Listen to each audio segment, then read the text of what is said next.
Reka nsubire kubahereza mwiriwe canke mwaramutse bivanye naho buri umwe wese dukurikirana herereye mwe banywanyi bacu mubana natwe mu makuru n'ibiganiro vya misi yose dushikiriza kuri nombonesha kure yacu kandi yanyu Muhuza TV. Numwanya tugiye kubageza ko amakuru biriko biravugwa bigezwe ko muri kano kanya ngaha mu gihugu cy'u Burundi, akaba ari amakuru tuzagaruka cyane ku biriko biravugwa mu gisata c'ubutunzi ndetse n'ibindi vyinshi biriko biravugwa hirya no hino no mu gisata ca politike. Benshi muribuka igihe umushikiranganje Dr Alain Ndikumana yavuze ko itunga ry'igihugu ririko riragana habi cyane. Ibi yabivuze ubwo yari arimwo aratanga icegeranyo imbere y'umugwi n'amashinga amateka ndetse na nkenguza amateka cyane kubirabana naho itunga ry'igihugu rigeze, ari naho yavuze mwe mu bisata vya leta canke se ibisata vyigenga vyoba vyarariye amahera y'abanyagihugu kandi nanone bigafasha mu gusubiza iterambere ry'igihugu inyuma. Umushikiranganje Dr Alain Ndikumana tukabibutsa ko uwo yasubiriye muri aya mabanga ari we mushikiranganje wa mbere kuri ubu, ndetse kandi nawe akaba yarasimbuye uwo bita Audace Niyonzima ari muri ayo mabanga, nawe akaba yarasubiriwe mu mwaka uheze murantunge w'ibihumbi 2023. Rero hari amatohoza yakozwe cyane ku bunyonyezi bwagiye burakorwa ku mafaranga yo muri ubu bushikiranganje ndetse na zimwe muri programme z'igihugu ayo mahera yari gukoreshwa, amahera y'ababa imiliyoni 30 z'amadolari y'abanyamerika. Benshi bakavuga ko aya manyanga ari mu rushikiranganje bw'ikigega ca leta biri mu bintu vyatumye ubutunzi bw'igihugu bwikubita hasi, ndetse kandi ingaruka zavyo akaba arizo igihugu kirimwo kirajamwo kuri ubu. Umuti rero aya manyanga arimwo bande? Na manyanga arimwo inshuti z'abategetsi, no kuvuga arimwo abagenzi b'abategetsi bakomeye cyane nga mu gihugu cy'u Burundi. Harimwo abakora mu biro vy'umukuru w'igihugu, abakora mu rwego rw'iperereza, mu nzego nkuru z'igisirikare ndetse n'ahandi henshi hatandukanye. Akaba kandi binavuga yuko hoba harimwo uruhara rw'abashikiranganje babanje imbere yiwe, harimwo Audace Niyonzima ndetse n'umushikiranganje wa mbere kuri ubu. Reka tubigaruke ko uno munsi twasemwo gushira habona amatohoza yakozwe ajanye n'amanyanga yari kakorerwa mu bushikiranganje bw'ikigega ca leta, ibishoboka gutuma amafaranga ashika imiliyoni 30 z'amadolari y'abanyamerika agenda kazima yongo canke se ntakore ico yagenewe. Ni inkuru tuza kubageza ko mu bice bitandukanye. Icambere twamenyesha nuko aya manyanga ariko kogwa hagati ya societe bita Media Box irongowe na Donatien Ndayishimiye. Donatien Ndayishimiye akabazwe cyane nk'uwegero mukuru w'igihugu President Evariste Ndayishimiye, akaba ari nawe kandi arongoye ikinyamakuru ikiriho cegereye iperereza ry'u Burundi. Kwa tasi ikinyamakuru ikiriho ni ikinyamakuru gikunze gutangaza inkuru cyane zerekeranye n'ubutegetsi cyangwa se na politika, ariko ziba zivuga abutegetsi bwifuza kugeraho. Rero Donatien Ndayishimiye akaba asanzwe ari akadasohoka ka President Evariste Ndayishimiye ndetse namwe mu bategetsi batandukanye bari mu nzego z'umugambwe CNDD-FDD ndetse no mu nzego z'igisirikare n'igipolisi cy'igihugu. Uyu Donatien Ndayishimiye ni warongoye societe bita Media Box, akaba ari societe kandi none ifitanye amasezerano n'ubushikiranganje bw'ikigega ca leta. Amanyanga yateguye ku rugero rutebwa muri logiciel yitwa CGFP-B mu mugambi Pafeni wa Banque Mondiale. Imbere yo gushika kure kugira benshi batahura no manyanga, tubanze dushikirize mu ncama ko kuna logiciel akora aho mu bushikiranganje bw'ikigega ca leta n'ukuntu Donatien Ndayishimiye asa n'uwigaruriye ubwo bushikiranganje, aho kenshi yamakora ibishoboka vyose n'inguvu zose kugira abe ari wahabwa amasoko yose mu bijanye n'ubuhinga bwa none. Muri ubwo bushikiranganje hari logiciel yitwa SIGEF, Système Intégré de Gestion des Finances, yishira hamwe Assist. Iyo logiciel ihari kuva mu mwaka w'2010, bigasigura ko ihamaze imyaka ishika 16. Niyo rero ikoreshwa mu gukurikirana amafaranga leta ikoresha, harimo amafaranga ahembwa abakozi bose ba leta. Twibutse kandi ko Societe Assist irongowe n'uwitwa Emede Bwimba asanzwe ari umunyamahanga, ariko mu masezerano bari bafitaniye leta yarahiraniye societe amafaranga y'amarundi angana n'imiliyoni 2 y'amarundi. Mu mwaka w'ibihumbi 2023 niho haje habona amakuru avuga ko leta yatanguza neza umugambi wa PTBA, Plan de Travail et Budget Annuel, muco bise budget programme, kugira haba umuco mu gukurikirana neza amafaranga yose akoreshwa mu kigega ca leta, harimwo ayaca mu kigo Oberi, no kuvuga kijejwe kwegeranya amakori n'amatagisi. kugira ngo uwo mugambi ukunde vyari vyateguwe ko bikorwa na societe Assist kugira bongeremwo canke se binjize muri CGF uwo murongo wa PTBA. Twebutsa ko CGF mu majambo arambe twabwiye ko ari système intégré de gestion des finances, mu gihe PTBA twabwiye ko ari plan de travail et budget annuel, muco bise budget programme. Ari naho uzumva abategetsi benshi iyo bitavye mu biro vy'inama nshinga amateka canke se nkenguza amateka iyo bariko baravuga amahera leta izokoresha bavyita budget programme y'umwaka. Nkuko rero twari tubivuze kugira ngo uwo mugambi ukunde vyari vyateguye ko bikorwa na societe Assist kugira ngo bongeremwo canke se binjize muri CGF uwo murongo w'ivyo PTBA ku mafaranga y'amarundi angana n'umuriyaridi umwe. Ariko rero ico gihe Assist yaciye isaba ubwo bushikiranganje, Assist tukabibutsa ko ari societe ukwayo, ubwo bushikiranganje ko bubanza ko bari hirya deni ry'imiliyaridi zibiri bwari bafitiye. Muti rero aho vyagenze gute? Aha rero niho hoba haravukiye ikibazo gikomeye. Izo rero ntivyoroheye Emede Bwimba kuko haci haduka ico twakwita intambara hagati yawe na Donatien yashaka ko ari we aca habwa isoko ya PTBA, no kuvuga ya soko itegura budget icamwo ico bise budget programme. Aho kandi naho hari ku ntwaro y'umushikiranganje Audace Niyonzima, uwo nawe ntigeze ashaka ko iyo logiciel ya Assist bandanye ikora kuko yacerekana amafaranga ashika imiliyaridi 32 z'amarundi yaheruka kunyuruzwa mu Robert. Ayo akaba yarayanyurujwe na Audace Niyonzima kirongoye Robert, no kuvuga ca kigo kijejwe kwegeranya amakori n'amatagisi. Aho rero Audace amaze kuba umushikiranganje w'ikiga ca leta yakoze ibishoboka kugira ngo bakorane na Donatien mu vy'iyo logiciel, baca bategura kwigiza inyuma wa munyamahanga Emede Bwimba. Ivyo rero ntivyoroheye Emede Bwimba kuko haciye haduka ico twakwita intambara hagati yawe na Donatien yashaka ko ari we aca habwa iyo soko y'ivya PTBA. Ico gihe mu mwaka wa 2023 Emede Bwimba ntiyigeze yoroherwa kuko haciye hatangura gutegurwa umugambi wo kumwaka ubuzima kugira bigarurire iyo logiciel. Niho rero Donatien yakoranye n'umukozi w'iperereza bita Audifax Niyonzima, ico gihe yaramutswe igisata c'ubutunzi mw'iperereza, ubu yarahinduwe.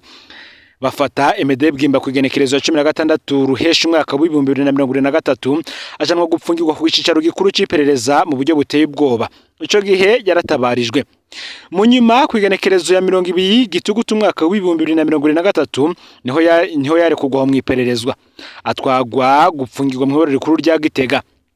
Naho ico gihe yarabandanije gutabarizwa gushika kugenekerezo ya 31 ukwezi kwa gatanu ku mwaka wa 2024 aho Emede Bwimba yavuye apfungurwa ico gihe.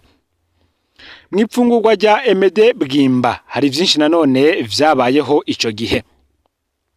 Tugiye kubandanya mu manyanga ya Donatien Ndayishimiye, uyu atwara ikinyamakuru kiriho yakoze kuva mu mwaka wa 2023 kugira bimworohere gushika neza ku manyanga ariko akogwa uno munsi. Igihe Donatien n'akagwi kiwe bapfungisha Emede Bwimba, tuvyite ko yari insinzi idasanzwe kuri Donatien na Media Box yiwe, ni kuvuga ya societe yiwe. Emede yafashwe kugenekerezo 16 ruhesha umwaka wa 2023 ajanwa gupfungirwa mu iperereza. Inyuma ya Donatien yarahejeje gutsinda kuko societe yiwe Media Box rero yaciye ihabwa yasoka ijanye na PTBA ku mafaranga y'amarundi imiliyaridi zibiri. Aha rero igitangaje n'ukuntu Assist yoyo yari kubikora ku muriyaridi umwe gusa, no kuvuga ko ari societe zibiri zari guhabwa amasoko, imwe kayahabwa ku miliyaridi zibiri indi kayahabwa ku muriyaridi umwe gusa. Iyi miliyaridi zibiri niyo yatsindiye isoko. Aha rero abatari bake baca batahura ko vyose vyava muri bwa bucuti bwa Donatien ndetse na Audace Niyonzima yahoze aramutswa ubwo bushikiranganje. Intamamyi rero zaciye zibonekeza. Societe Media Box imaze guhabwa iyo soko ya PTBA nizere ko twabibasiguriye hasi, twabasiguriye mu byo twabagajeje ko kuko PTBA mu majambo arambuye ari plan de travail et budget annuel, no kuvuga nko gukora ingene amafaranga leta izokoresha mu mwaka azogenda, no kuvuga budget programme. Nkuko nabigarutse ko abatari bake rero baca batahura ko vyose vyari muri bwa bucuti. Societe Mediabox imaze guhabwa iyo soko ya PTBA yo gukorana budget programme y'umwaka mu bushikiranganje bw'ikigega ca leta ntivyatevye kuzana ingaruka mbi kuko ibikorwa vyaciye bitangura gucerwa cyane bitumwe nuko logiciel zaciye ziba zibiri CGF ya Assist ndetse n'iya PTBA ya Mediabox.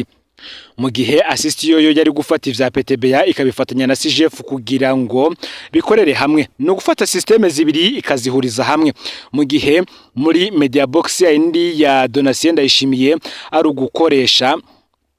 ugufata programme imwe y'imashini nyabwonko igakoresha n'indi programme, no kuvuga igakoresha programme zibiri, mu gihe abandi bo bari kubifatanya bigakora nk'ari programme imwe.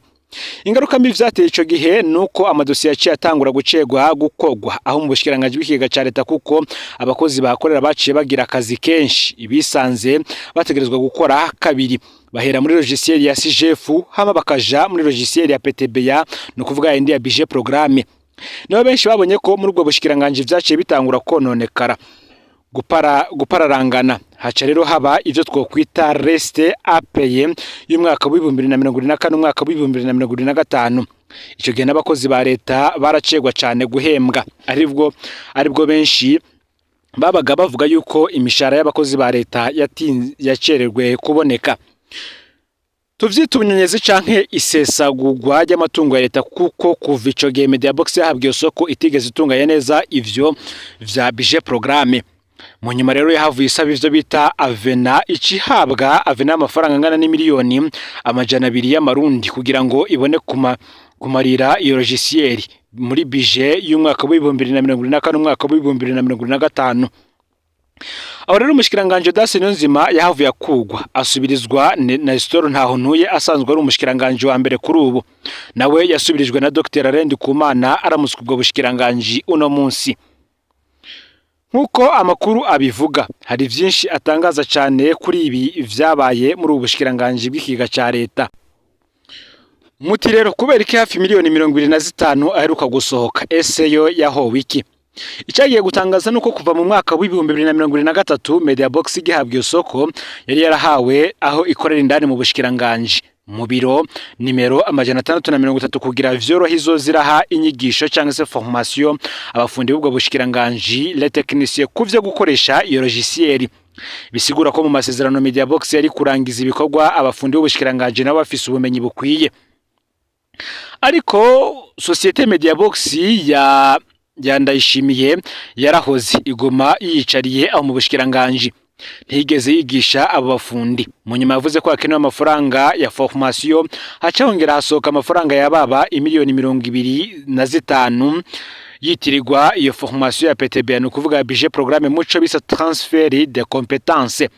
Iyo formation ikaba formation yeruka kuba yabaye muri ntwarante y'umwaka wa 2026 ibera mu ntara ya Gitega. Aho umuntu aribaza rero ikibazo kimwe, ese bigenda gute ngo ubushikiranganje bwemere gusora amafaranga yitirirwa iyi formation kandi vyari bisanzwe mu masezerano na Mediabox? Ese amafaranga azobazwa nde? Kubera ko umushikiranganje uno munsi Dr. Arendi Kumana yemeye aya mafaranga kasohoka. Iyo akaba ari incamake kugira abatari bake babanze batahura amanyanga Donatien Ndayishimiye abicishije muri Mediabox yiwe yirirwa arakora mu bushikiranganje bw'ikigega ca leta, ahasa no wamaze kwifatira abashikiranganje bose bahaza. Tugiye kurabira hamwe kandi amanyanga nyezina ariko akogwa ku miliyoni 30 z'amadolari mu madolari y'abanyamerika, n'ingaruka zishobora gushika ku gihugu be n'icokogwa kugira ngo ayo mahera ntanyuruzwe. Mu matohoza twakoze ajanye kandi n'irinyuruzwa ry'aya mafaranga, twari twababwiye ko muri leta hari umugambi wo gushira logiciel yitwa CGFPB izofasha gukurikirana amafaranga leta ikoresha muri no ntunganyo nshasha. Leta yaronse imfashanyo rero ingana n'imiliyoni 30 mu madolari y'abanyamerika. Mu vyo izofasha harimo gushira iyo logiciel, imfashanyo yatanzwe na Banque Mondiale biciye mu mugambi PAFEN, projet d'appui ou fondation de l'économie numérique. Mu mwaka wa 2025 niho habihiganwa ry'iryo soko ku mashiramwe abishoboye. Icambere cyo kumenya nuko isoko yari yatsindiye ishira hamwe ry'abanyamahanga, ariko bararyatse isoko. Hariko hakogwa amanyanga kugira ngo ihabwe Mediabox. Mutirero kubera iki societe y'abanyamahanga yatswe ino soko, ingaruka mbi z'ibi bintu zishobora kuba iza ku gihugu. ese Donatien Ndayishimiye akura hehe izi nguvu? Mbega umukuru w'igihugu arihe muri ino dosiye? Ivyo bibazo byose birahambaye imbere yo gushika kure. Tubanze dusubira inyuma gato.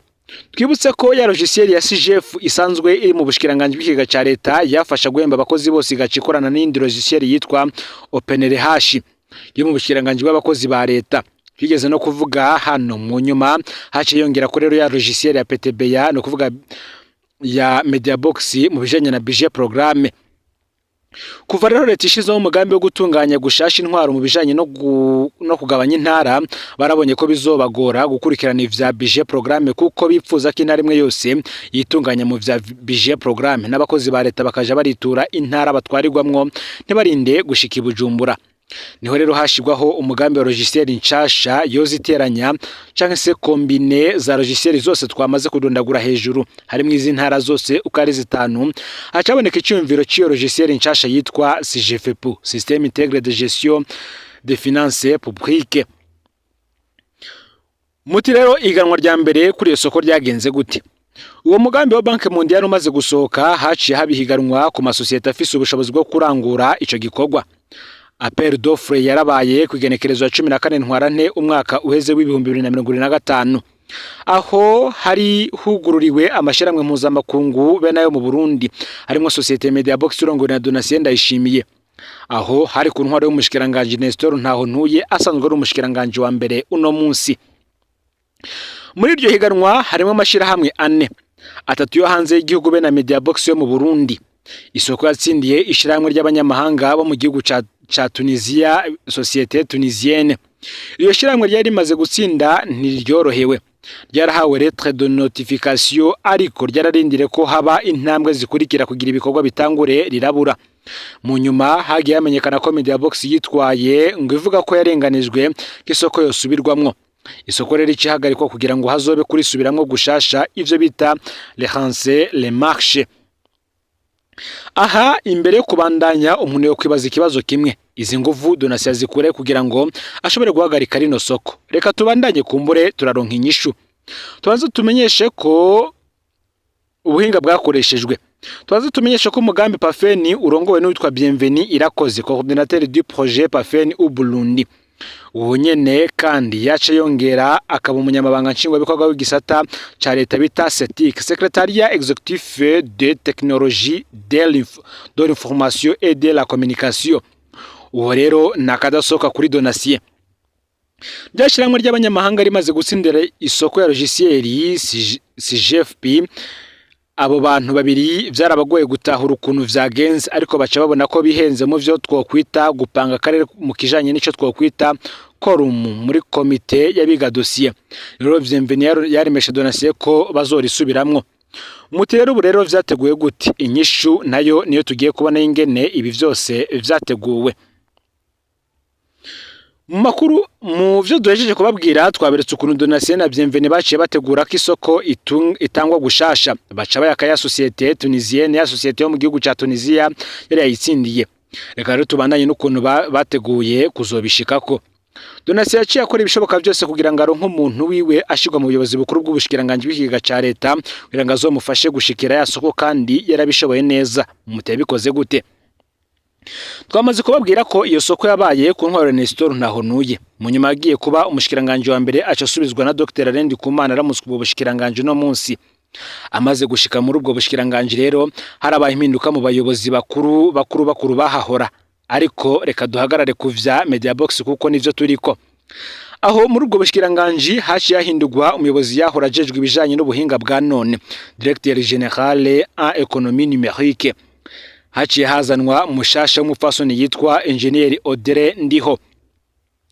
Aha rero ico kumenya nyamukuru nuko uwo mukenyezi Audrey Ndiho yaje avuye muri indani muri Mediabox, aho yahora arongoye igisata c'ivya Starlink, no kuvuga ya societe ijejwe gutanga internet muri societe ya muri kampanye ya Elon Musk. Vyumvikana ko ari umukenyero udasanzwe Donatien Ndayishimiye yarajije gushika ko mu vyo twokwita kwigarurira ubwo bushikiranganje cyane kugira shikire za miliyoni z'amadolari muri ya soko. Reka tubandanye. Erega ntivyatevye Engineer Audrey Ndiho amaze gushika ku ntebe ya DG Economique Numérique mu bushikiranganje bw'ikiga ca leta yaciye atabagura bimwe vya ya soko ya CGF bacata acavuga ko isoko izosubirwamwo gushasha acongera kandi gushiraho umugwi mushasha w'iyo projet urimwo n'abatazi vyayo bica vyumvikana ko ya societe tunisienne ya societe y'abanyatunisia yerejeje kwirukanwa canke kwakwa isoko burundu.